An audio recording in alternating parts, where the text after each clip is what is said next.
బీజేపీతో వేదికని పంచుకున్నారు. అన్ని పార్టీలు కలిపి పోటీ చేసిన సందర్భం అది. అది కాంగ్రెస్ని దెబ్బతీసింది ఇక్కడ. తర్వాత రాజకీయాలు మనం అబ్జర్వ్ చేస్తే ఎన్టీ రామారావు 89లో ఓడిపోయారు. మళ్ళీ 94లో ఎన్టీ రామారావే గెలిచారు.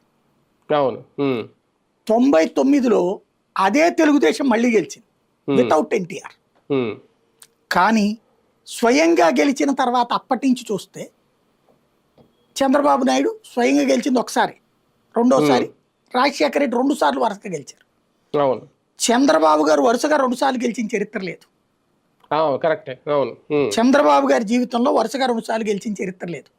అంటే రాజశేఖర రెడ్డి గారు రెండోసారి గెలిచినా సార్ అంత స్థాయిలో అయితే అంత భారీగా అయితే అంటే ఎందుకంటే అప్పుడు లేదు, గెలుపు అన్నటువంటిది ప్రజారాజ్యం అంత చీల్చితే ప్రజారాజ్యం ఎవరికి వ్యతిరేకంగా పెట్టింది? తెలుగుదేశానికి వ్యతిరేకంగా కాదుగా, రాజశేఖర రెడ్డికి వ్యతిరేకంగా పుట్టింది.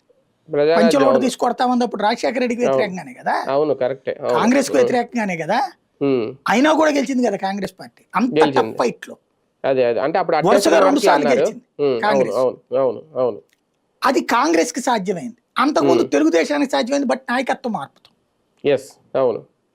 అదే 2 లెక్కేసుకోవాలి. అప్పుడు లోక్సత్తా కూడా కొంచెం అడావుడు చేసినట్టున్నారు ప్రజారాజ్యంతో. లోక్సత్తా